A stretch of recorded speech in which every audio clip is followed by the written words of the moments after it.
Video फंसने के कारण हम लोग क्लास को कंटिन्यू नहीं कर पाए थे, जिस कारण से अब हम लोग फिर से शुरू कर रहे हैं। तो हम लोग किसके बारे में पढ़ रहे थे? मोहम्मद बिन तुगलक के बारे में। तो तुगलक का जो रूल, तुगलक का रूल कब से कब तक है? 1325 से लेकर 1351 तक। ये इसके कुछ इंपॉर्टेंट काम है, जैसे ये सबसे पहले क्या करेगा? कैपिटल चेंज करने का चाहेगा ये दिल्ली से दौलताबाद, पर ये फेल हो जाता है। क्योंकि फेल क्यों होता है? फेल इसलिए होगा क्योंकि जो नॉर्दर्न बॉर्डर होता है इसके बाउंड्री का, वहां पे जो बाहर के जो राजा होते हैं क्या कर देंगे? इस पे हमला कर देंगे। अभी अच्छे से पूरी तरीके से दौलताबाद में अपने किंगडम को शिफ्ट नहीं कर पाया है, इसके रिसोर्स फंस रखे हैं बीच में।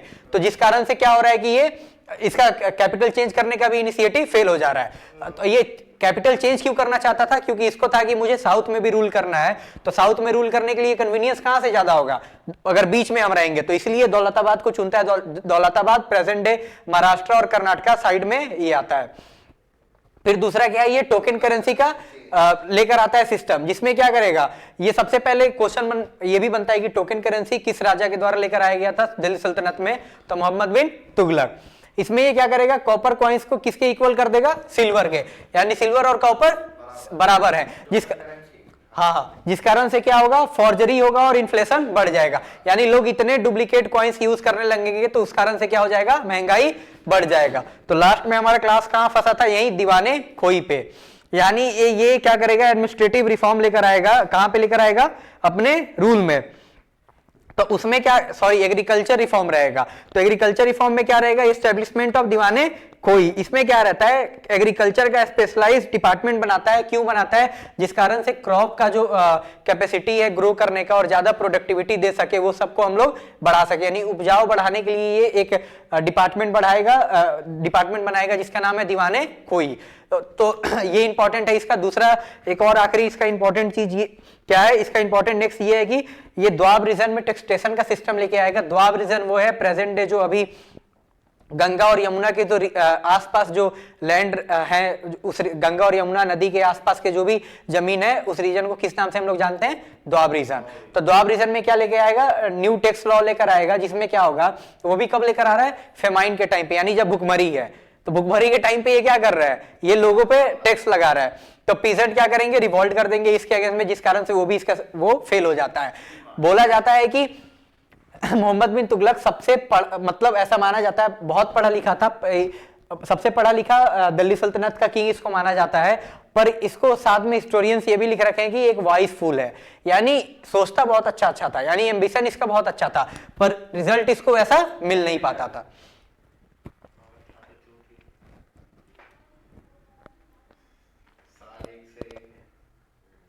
तो इन सब रीजन से क्या होगा? लोगों के बीच में इसका जो लोगों के बीच में जो पब्लिक ट्रस्ट है क्या हो जाएगा? खत्म हो जाएगा। क्यों? क्योंकि ये रिफॉर्म तो लेकर आ रहा है, पर जो मोहम्मद बिन तुगलक ने दिल्ली को दौलताबाद बनाया था। नहीं, दिल्ली से दौलताबाद अपना कैपिटल शिफ्ट कर रहा था।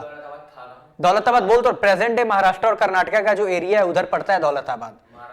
हाँ, ये इंपॉर्टेंट है। जैसे देखो, ये लिख लो तुम लोग,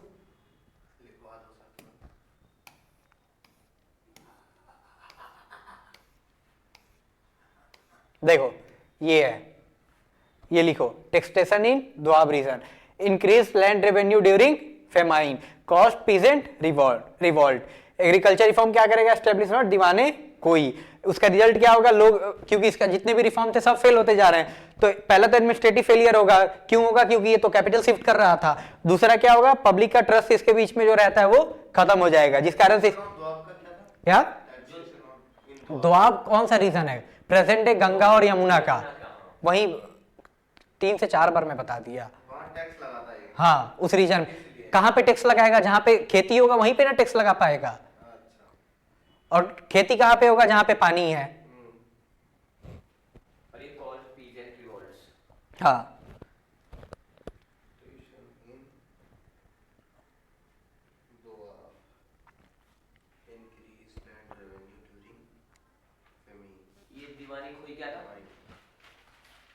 दीवाने कोई एक ऐसा सिस्टम था जिसमें ये स्पेशलाइज्ड एग्रीकल्चर डिपार्टमेंट बनाता है, जिस कारण से क्रॉप का प्रोडक्टिविटी बढ़ाया जा सके। हो गया।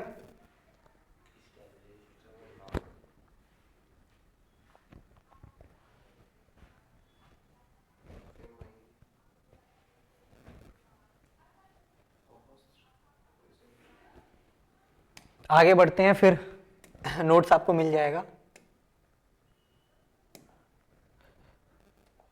नेक्स्ट इंपॉर्टेंट कौन है? मोहम्मद बिन तुगलक के बाद जो तुगलक डायनेस्टी को जो नेक्स्ट हेड करने वाला है उसका नाम है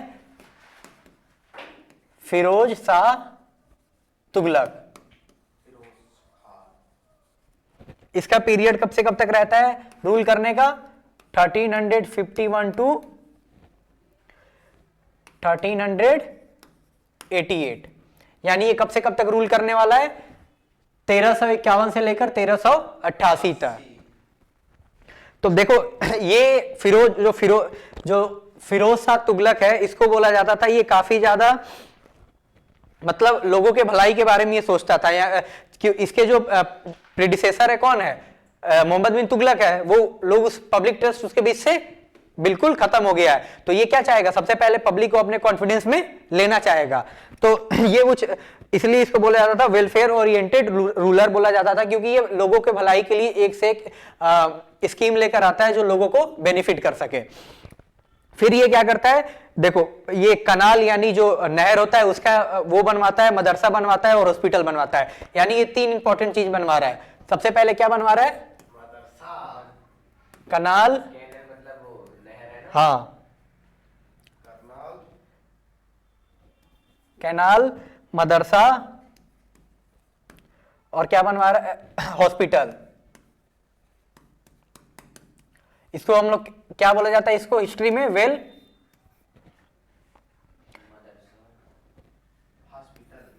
वेलफेयर ओरिएंटेड रूलर। लोगों के कल्याण के बारे में। हाँ, लोगों के कल्याण के बारे में ज्यादा सोचता था। फिर देखो ये क्या करेगा? अब ये कैसे वेलफेयर ओरिएंटेड रूलर कैसे है? जब अगर हार्श पनिशमेंट होगा रिजीम में उसको हटा देगा तभी ना बनेगा। तो ये जितने भी हार्श पनिशमेंट होते थे, कठोर सजाएं दिया जाता था, उस क्या कर देता है? वो सब हटा देता है कि मेरे टाइम पे ऐसा कुछ नहीं रहेगा। क्या? हाँ, पहले तो ये पनिशमेंट हटाता है। अगर कोई कुछ गलती कर दे रहा है तो माफी, ये जो कठोर मिलता था उसको कम कर देता है। और उसके बाद ये क्या करेगा? इसमें एक चीज इसको बोला जाता है जी, अच्छा नहीं माना जाता है। ये क्या करता है? ये एडमिनिस्ट्रेटिव में हेरिडेटरी पोस्ट लेकर आ जाता है। मैं बस समझा रहा हूं क्या होता है, पहले लिखो सब।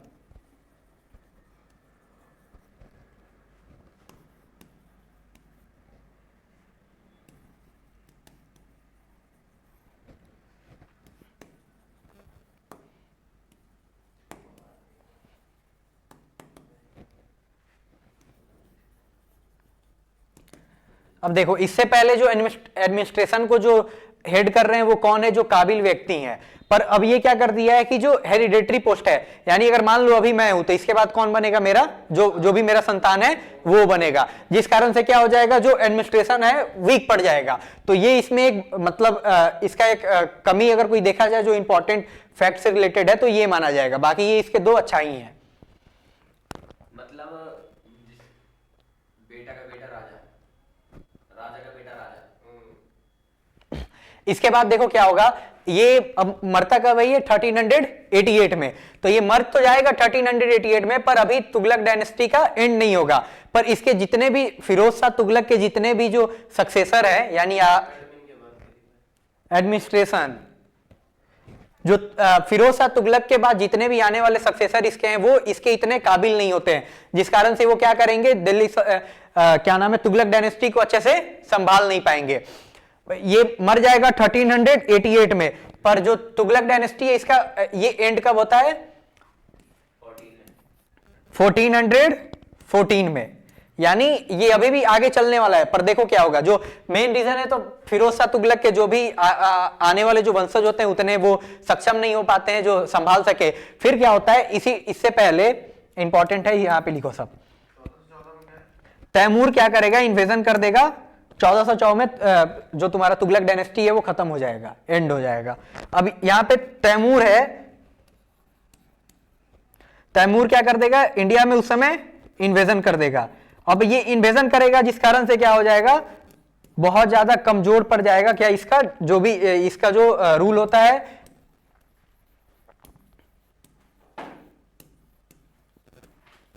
देखो नहीं, अभी नहीं आई है, अब सैयद आएगी, वो सैयद तैमूर के ही उसी के नाम पर रूल करता है। मैं बता रहा हूं एक एक करके, आराम से रहो।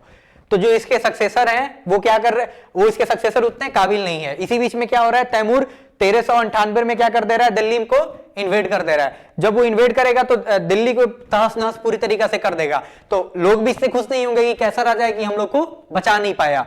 और रूल इसका पहले से जो इसके सक्सेसर थे उनका रूल पहले से कमजोर था ही, जिस कारण से क्या होगा आगे चल के 1414 में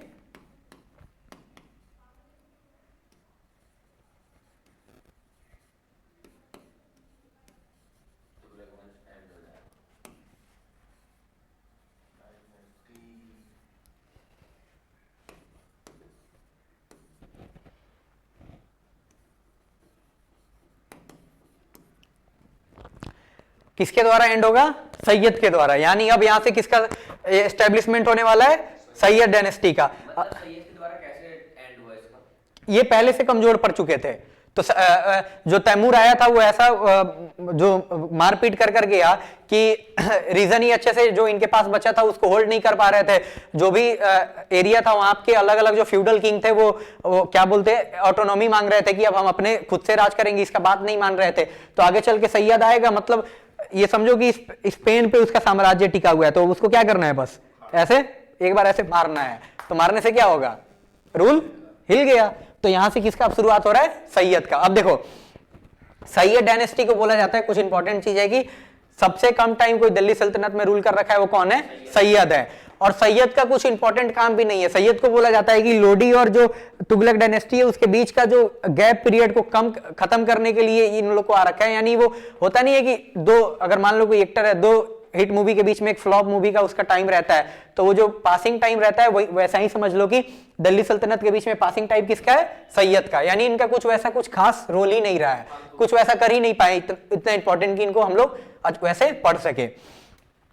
उससे पहले हम लोग सैयद पे जाए, उससे पहले मैं बता दे रहा हूं कुछ इंपॉर्टेंट फैक्ट्स जो तुगलक के बारे में है। पहला ये है कि ये इनका आर्किटेक्चर हमको देखने को मिल जाएगा जो बदरपुर साइड में है, तुम देख रखा अगर तुगलकाबाद फोर्ट जा रखा है ये, तो ये तुगलक डायनेस्टी के फाउंडर थे। हाँ, तो ये हमको देखने को मिल जाएगा इनका चीज। उसके बाद ये क्या करेंगे, टोकन करेंसी का सबसे पहले एक्सपेरिमेंट कौन कर रहा है इंडिया में, यही कर रहे हैं, यानी तुगलक कर रहे हैं। मैं ओवरऑल तुगलक के बारे में बता रहा हूं कि कुछ तुगलक से रिलेटेड फैक्ट्स है।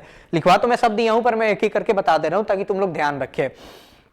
फिर क्या, मोहम्मद बिन तुगलक को वाइस फूल कहा गया किसके द्वारा, हिस्टोरियंस के द्वारा। किसके द्वारा कहा गया, हिस्टोरियंस के द्वारा। और तैमूर, एक इंपॉर्टेंट चीज है, ये पूछ लिया जाता है, तैमूर किस पीरियड में इन्वेड किया था। मतलब जब तैमूर इंडिया को उस समय इन्वेड किया था तो उस समय राजा कौन था, यानी उस समय तुगलक के राजा कौन थे। तो उनका नाम है, इंपॉर्टेंट है, लिख लो सब, नसरुद्दीन महमूद तुगलक।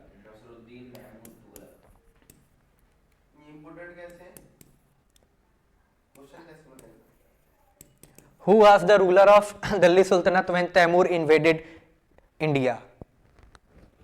इन्वेडेड का मतलब क्या है? हमला करना, आक्रमण करना। अच्छा, तैमूर ने करा था। हाँ,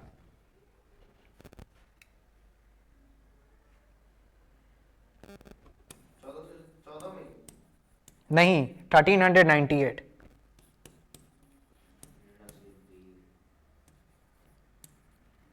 ये है उस समय रूलर है।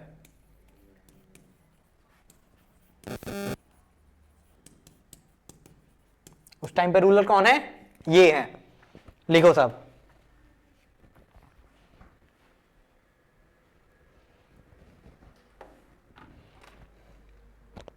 अब इसके बाद क्या होगा, तुगलक डायनेस्टी भी खत्म। अब कौन स्टार्ट हो रहा है यहां पे, सैयद।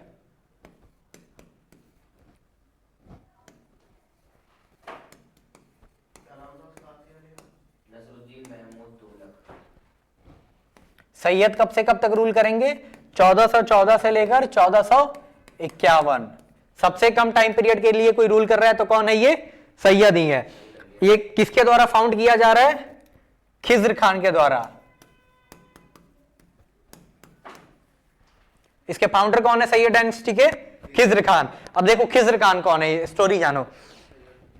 खिज्र खान वो है ये गवर्नर मुल्तान के, जब यहाँ पे तैमूर आके इन्वेड करता है 1398 में, किस चीज को इन्वेड करेगा? इंडिया को।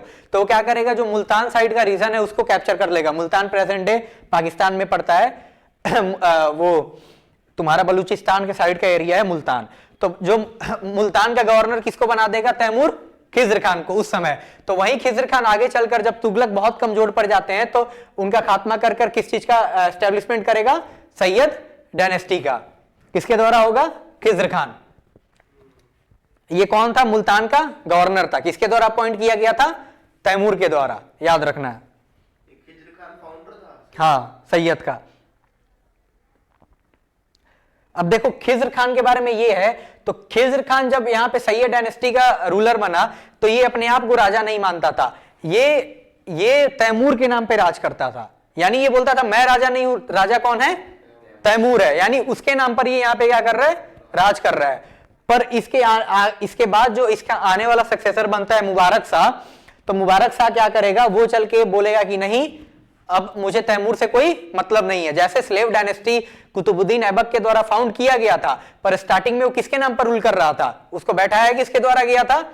मोहम्मद गोरी के द्वारा। तो मोहम्मद गोरी के द्वारा उसको बैठाया गया। तो जब तक वो मरा नहीं तब तक वो किसके नाम पे रूल कर रहा था? मोहम्मद गोरी के।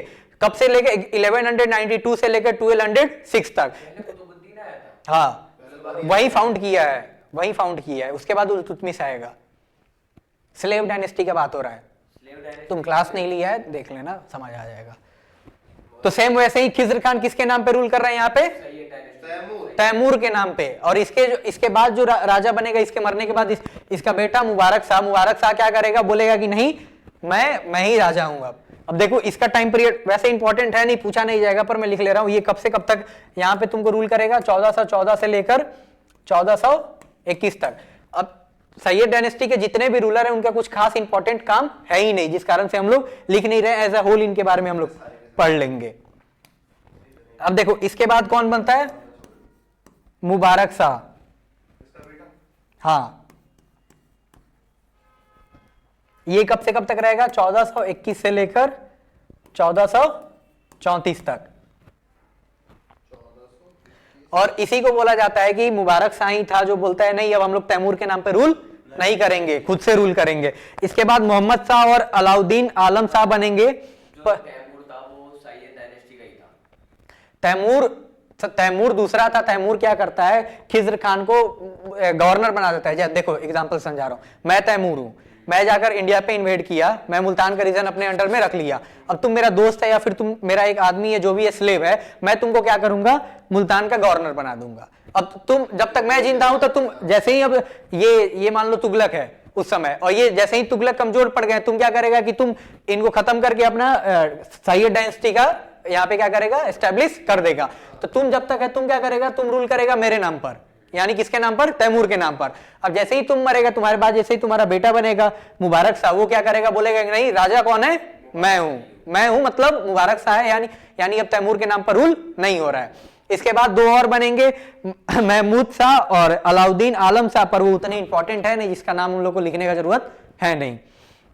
अब देखो एज अ होल हम लोग इनके फीचर पढ़ लेते हैं। हाँ, इंपॉर्टेंट सैयद डायनेस्टी में ये पूछा जाता है कि ये क्लेम करते थे कि हम किसके डिसेंट हैं? हम लोग प्रॉफिट मोहम्मद के डिसेंट है, ये लोग क्लेम करते थे। हाँ, नहीं, ये सैयद डायनेस्टी के जितने भी मेंबर थे उनका ऐसा मानना था कि जो प्रॉफिट मोहम्मद है उनके जो वंशज है, उनके वंशज कौन है? हम हैं। तो ये इंपॉर्टेंट है, लिख लो इनके उसमें। इसलिए एज अ होल इनके बारे में पढ़ रहे हैं। इनके राजा का हमको एज ए स्पेसिफिक पढ़ना है नहीं।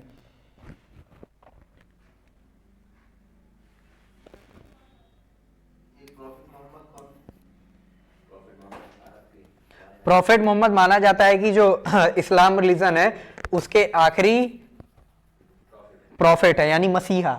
प्रॉफिट तो फायदा होता है। नबी, सॉरी, नबी।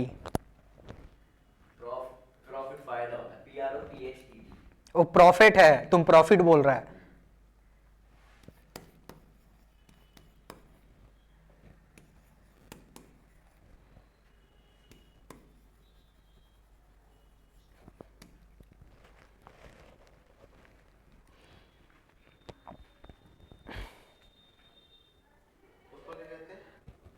इनका जो भी रूल था, इनका रूल, descent from हाँ हाँ, claim descent from prophet Muhammad, यानी उनके ये क्या है, वंशज हैं, ऐसा ये क्लेम करते थे, जिस कारण से ये अपना डायनेस्टी का भी नाम रखे थे सैयद।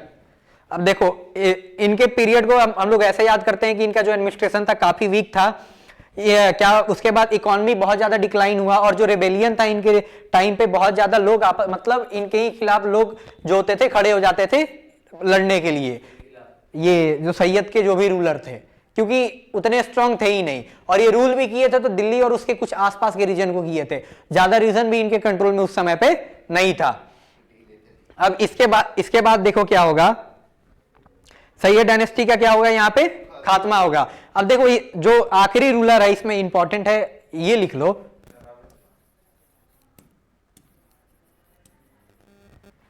अलाउद्दीन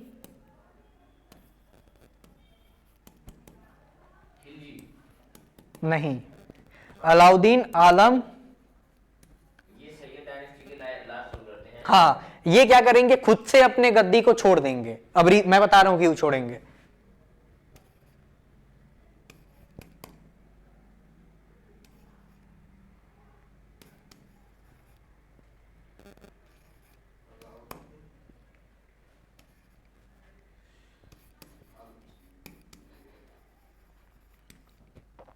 जो अलाउद्दीन आलम शाह हैं वो क्या करेंगे, खुद से अपने गद्दी को छोड़ देंगे।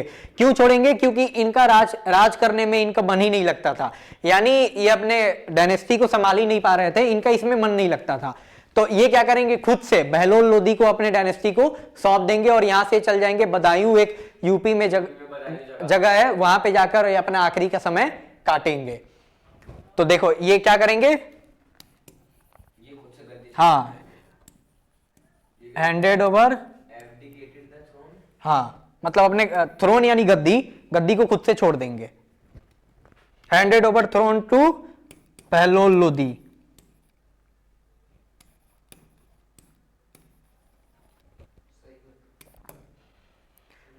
अब बहलोल लोदी क्या करेगा इसके बाद, 1451 में क्या करेगा, वो अपने लोदी डायनेस्टी का स्टैब्लिशमेंट कब करेगा, तब यहां से बहलोल लोदी लिख लो सब, उसके बाद आगे चलते हैं हम। थ्रोन लिखा है क्या, हाँ, THRONE, throne मतलब गद्दी। हाँ, हो गया।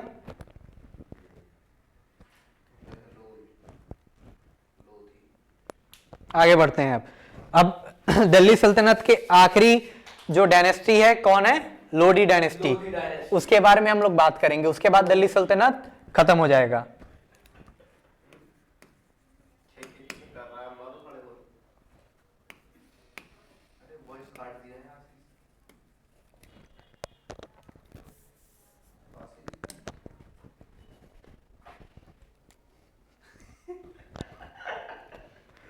तो लोधी डायनेस्टी कब से कब तक रूल करेगी यहाँ पे, 1451 टू 1526, लोधी में एच आता है, डी और एच, लोडी डायनेस्टी लिखा है।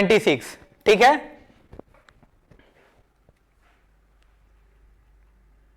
1451 to 1526। सबसे लंबी तो यही लग रही है मेरे को। तो इसका स्पेलिंग LODI है, LODHI नहीं है ये। ज्ञान ना दे। तो लोडी डायनेस्टी कब से कब तक है, 1451 टू 1526। तो इसके फाउंडर कौन है, बहलोल लोदी, बहलोल लोदी।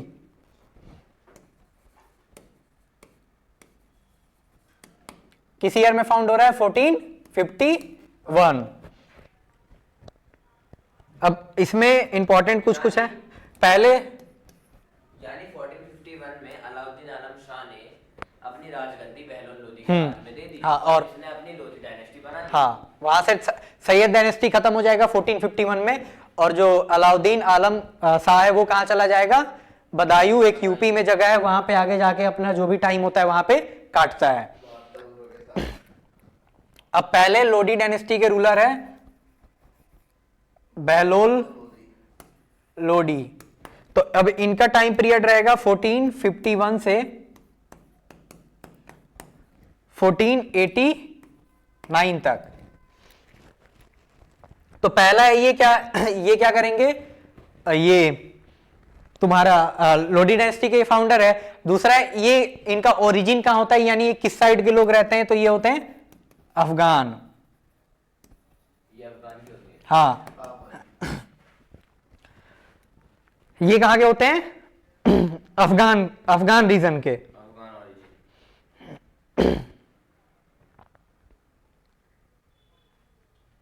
कोई भी इंडिया का नहीं था जिसने इंडिया में रूल हाँ इंडिया के ये सही है, सारे इंडिया के थे।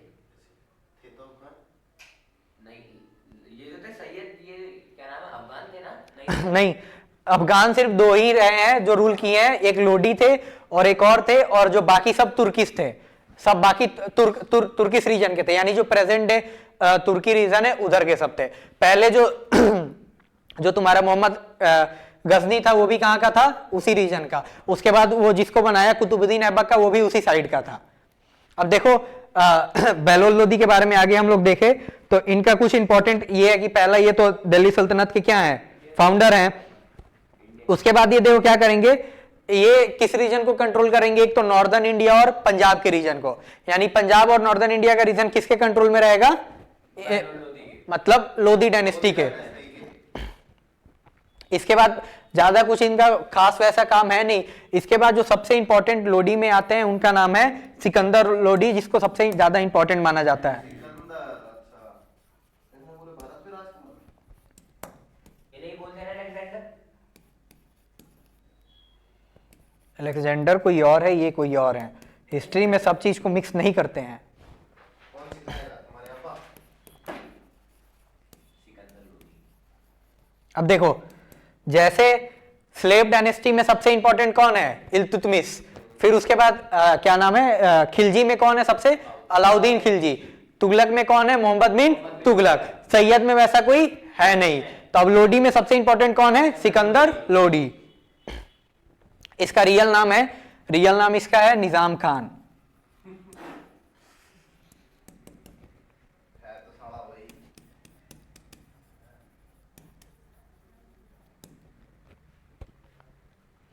इसको माना जाता है ग्रेटेस्ट लोडी रूलर। अब ये देखो क्या करेगा, इसका कुछ इंपॉर्टेंट काम है। जैसे ये आगरा जो सिटी है, उसको गाँव बना देता नहीं इसका फाउंडेशन कौन रखेगा, यही रखेगा। आगरा पहले से भी था, पर लार्ज स्केल पर आगरा के रीजन को फैलाने में किसका बड़ा हाथ है, सिकंदर लोडी का।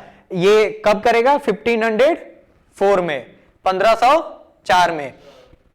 उसके बाद ये क्या करेगा, जो लैंड रेवेन्यू सिस्टम था उसको इंप्रूव करेगा। फिर क्या करेगा, जो एग्रीकल्चर और ट्रेड को काफी ज्यादा ये प्रमोट करता है। और इसका ये एज अ पर्सनैलिटी खुद ये पर्शियन लैंग्वेज का खुद एक जानकार रहता है। जो पर्शियन लैंग्वेज होता है, लिटरेचर होता है, उसके बारे में इसको अच्छा खासा जानकारी रहता है, सीखता है, पढ़ा लिखा रहता है ये।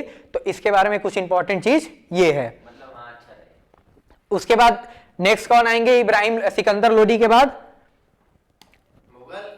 सिकंदर लोडी के बाद आएंगे थर्ड इब्राहिम लोडी।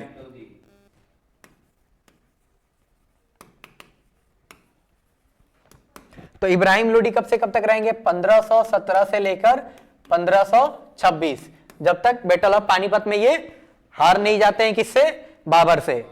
कौन हराएगा इसको, बाबर हराएगा बैटल ऑफ पानीपत। तो अब देखो, एक तो वन लाइनर क्वेश्चन है सबसे इंपॉर्टेंट, फर्स्ट किंग या फिर sultan of Delhi Sultanate Qutbuddin Aibak, last Ibrahim Lodi. तो इसमें पहला इंपॉर्टेंट यही है, last sultan ruler of Delhi Sultanate. फिर ये काफी ज्यादा इसको माना जाता है, ये ऑटोक्रेटिक रूलर है। ऑटोक्रेटिक यानी ये किसी का बात नहीं सुनता था, इसको जो मन में आता था खुद ही अपने मन से चलता था, यानी इसको डिक्टेटर टाइप का माना जाता है, यानी वन मैन शो। ये अपने हिसाब से चलता था, दूसरे के बात ये सुनता नहीं था। फिर इसमें है कि ये क्या होता है कि जो इसी के नोवेल्स होते हैं इसके अंडर में, वो क्या करेंगे, इसके खिलाफ रिवॉल्ट कर देंगे। यानी जो इसी के अंडर में जो पढ़े लिखे और आदमी है जो इसके दरबार में है, वो क्या कर देंगे, रिवॉल्ट कर देंगे। तो इसको हटाने के लिए उस समय देखो क्या होगा, जो अफगान नोबेल्स है वो किसको बुलाएंगे, बाबर को, और वहीं पे होगा फिर बैटल ऑफ पानीपत कब होगा, 1526 में, जहां पे क्या होगा, हार जाएगा। बैटल ऑफ पानीपत 1526, बाबर और इब्राहिम लोदी।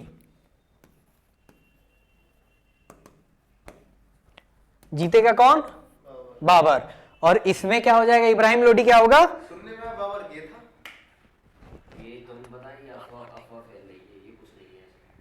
तो बाबर क्या हो जाएगा, यहां पे वो हार जाएगा। अब देखो बाबर से ये क्या हो जाएगा, हार जाएगा इब्राहिम लोदी, तो जिस कारण से क्या हो जाएगा, लोदी डायनेस्टी का डाउनफॉल शुरू, मतलब लोदी डायनेस्टी अब खत्म हो जाएगा। अब देखो इंपॉर्टेंट, इसका हारने का पीछे का रीजन माना जाता है कि इंटरनल कॉन्फ्लिक्ट था, जो अफगान नोबेल्स थे इसके अंडर, इसके दरबार में, वो इसके सपोर्ट में नहीं रहते हैं। क्यों नहीं रहते हैं, क्योंकि ये काफी ज्यादा ऑटोक्रेटिक रूलर था, यानी किसी के बात ये नहीं सुनता था, तो जिस कारण से इसके अपने ही लोग थे वो क्या कर दिए, रिवोल्ट कर दिए।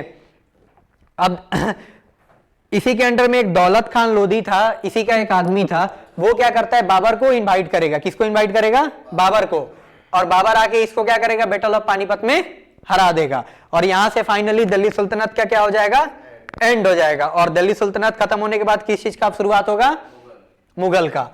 फाइनल है, यहां पे लिखो, this led to Ibrahim Lodi कुछ खास बात, एंड ऑफ कुछ नहीं, कुछ नहीं, दिल्ली। कुछ तो करा होगा इसने। एग्जाम ओरिएंटेड इंपॉर्टेंट नहीं है कुछ।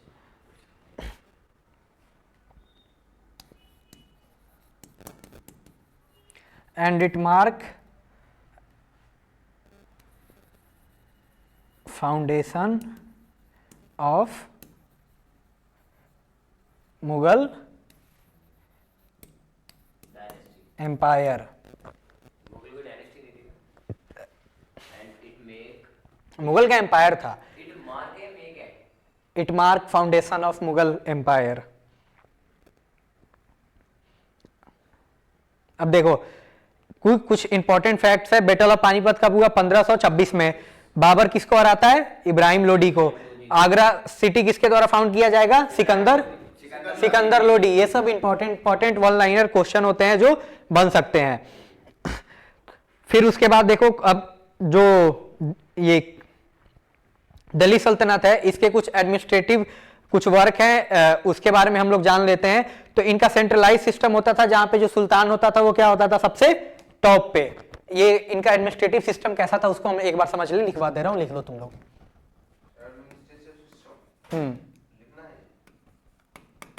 लिख लो, ठीक रहेगा, नहीं लिखना तो कोई बात ये नहीं। किसका है, मतलब एडमिनिस्ट्रेटिव सिस्टम, पूरे दिल्ली सल्तनत का, जितने भी यहाँ पे राजा रूल किए हैं।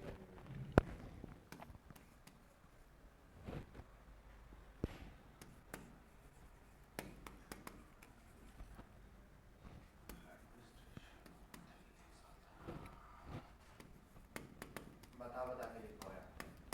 बता के लिखो। सेंट्रलाइज आगे। तो पहला क्या है, इनका रूल करने का तरीका क्या है, सेंट्रलाइज सिस्टम है, जिसमें सुल्तान सबसे क्या होगा, ऊपर रहेगा। अब उसके बाद का पोस्ट देखो कौन कौन सा है। तो उसके बाद का पोस्ट है वजीर का, सिपाही, नहीं, प्राइम मिनिस्टर। वजीर, उसके बाद है अरीस, फिर काजी। ये क्या है, इंपॉर्टेंट वजीर, अरीस, इंपॉर्टेंट मिनिस्टर हैं इनके कुछ, जिसमें से वजीर को हम लोग किस नाम से जानते हैं, प्राइम मिनिस्टर के। लिखो सब। उसके बाद क्वासी, उसके बाद हाँ ये चलता था। क्वासी, क्वासी के बाद कुछ नहीं है। नहीं, यही काजी। उसके ये कुछ इंपॉर्टेंट क्या है, मिनिस्टर हैं। इसके बाद एक और इंपॉर्टेंट क्या है, ये इक्ता रेवेन्यू फॉर लैंड, यानी जो इक्ता सिस्टम था, sorry, iqta land system for land revenue किसके द्वारा इंट्रोड्यूस किया गया, इनके द्वारा। किसके द्वारा? ये दिल्ली सल्तनत में इंट्रोड्यूस किया गया है। यफ्तालैन सिस्टम।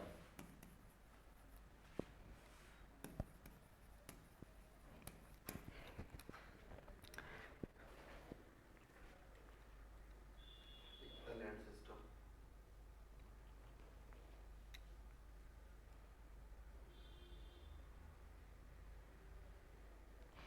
तो इक्ता सिस्टम वही था, जैसे ध्यान होगा मैं बताया होगा जब इसका जिक्र आया था, जहां पे बड़े बड़े जो लैंड्स के चंक्स थे वो लोगों को दे दिया जाता था और उनसे क्या मांगा जाएगा, टैक्स। यानी आप उस पे जो भी करना है करो, खेती करो, जो करो, और जो उससे फायदा होगा उससे पैसा हमको भी दो।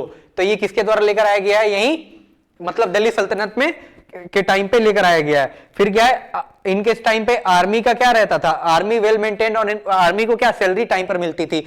जैसे आर्मी को क्वाइन, सबसे पहले क्या क्वाइन से सैलरी देने का सिस्टम लेकर आया गया इन्हीं के टाइम के द्वारा। तो ये सब कुछ है। फिर कल्चर और सोसाइटी पे कैसे इफेक्ट पड़ा, तो पर्शियन लैंग्वेज काफी इस टाइम पे क्या हुआ, फ्लरिश्ड हुआ। यानी क्योंकि ये थे किस रीजन के, उसी साइड के थे, तुर्किश रीजन के थे, तो उधर का लैंग्वेज कौन सा था, पर्शियन। तो पर्शियन लैंग्वेज को ये लोग भारत में लेकर आए, और इनमें से इंपॉर्टेंट रूलर थे बहुत सारे, जो हिंदू के जो टेक्स्ट थे उसको क्या कन्वर्ट भी किए पर्शियन लैंग्वेज में, ट्रांसलेशन करवाए। तो जिस कारण से पर्शियन लैंग्वेज यहाँ पे काफी ज्यादा फूला बढ़ा। फिर उसके बाद इंडो इस्लामिक कल्चर यहाँ पे हमको देखने को मिला, जैसे कुतुब मीनार, अलाई दरवाजा, तुगलकाबाद फोर्ट। उसके बाद इंडियन म्यूजिक और जो भी कल्चर थे उनमें इनका हमको प्रभाव देखने को मिला। जैसे उस समय जो भी गाना होता था या फिर जो भी म्यूजिक बनाया जाता था, सूफी संत आए इसी टाइम पीरियड पे आए। तो ये सब क्या है, ये सब इन्हीं के आने के द्वारा हो रखा है। और फिर उसके बाद क्या है, इसी टाइम पीरियड पे उर्दू का अर्ली फाउंडेशन कब रखा गया, इसी टाइम पीरियड पे। यानी सबसे पहले उर्दू का अर्ली फाउंडेशन रखा गया है, कब रखा गया है, इन्हीं के टाइम पीरियड पे रखा गया है, उससे पहले कुछ वैसा नहीं था। तो ये कुछ इंपॉर्टेंट चीज है। फाइनली 1526 में क्या होगा, ये इब्राहिम लोदी हार जाएगा बैटल ऑफ पानीपत में बाबर से, और जिस कारण से क्या होगा, जो दिल्ली सुल्तनत है, दिल्ली सुल्तनत का खात्मा होगा, और उसके बाद ये मुगल एम्पायर स्टार्ट हो जाएगा। तो नेक्स्ट क्लास में हम लोग मुगल एम्पायर करेंगे। तो आज के लिए दिल्ली सुल्तनत यहाँ पे खत्म हो रहा है। कुछ इंपॉर्टेंट चीज है, 1206 में कुतुबुद्दीन ऐबक का रूल स्टार्ट हो रहा है। वो तो मतलब यहाँ का रूलर तो बन गया था 1192 में ही, पर वो किसके नाम पे रूल कर रहा था, वो मोहम्मद गौरी के। तो फाइनली वो स्लेव डायनेस्टी का स्थापना कब करता है, 1506 में। फिर इसके बाद 1206 में, फिर उसके बाद क्या होगा, ये 1290 में खिलजी डायनेस्टी का शुरुआत होगा, जब स्लेव डायनेस्टी खत्म होगा।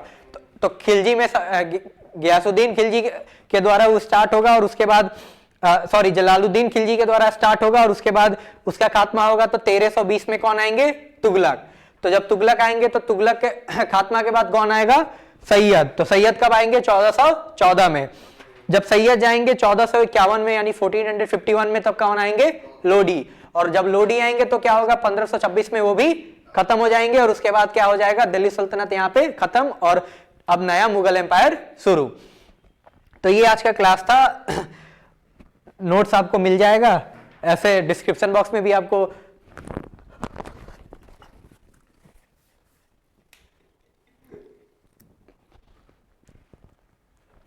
ऐसे डिस्क्रिप्शन बॉक्स में भी आपको लिंक देखने को मिल जाएगा नोट्स का, वहां से आप डाउनलोड कर पाएंगे इजीली।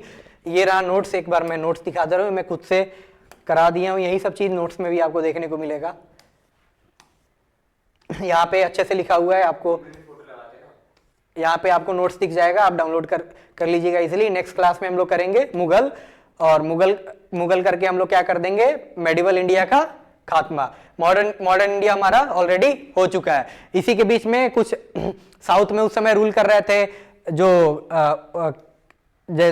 तेनाली रामा जिस एम्पायर के अंडर में आते थे, उसके बारे में हम लोग कुछ बात कर लेंगे, और ऐसे करके हम लोग क्या कर देंगे, जो मेडिवल इंडिया है उसको खत्म कर देंगे। तो आज के क्लास के लिए इतना ही, बाय बाय।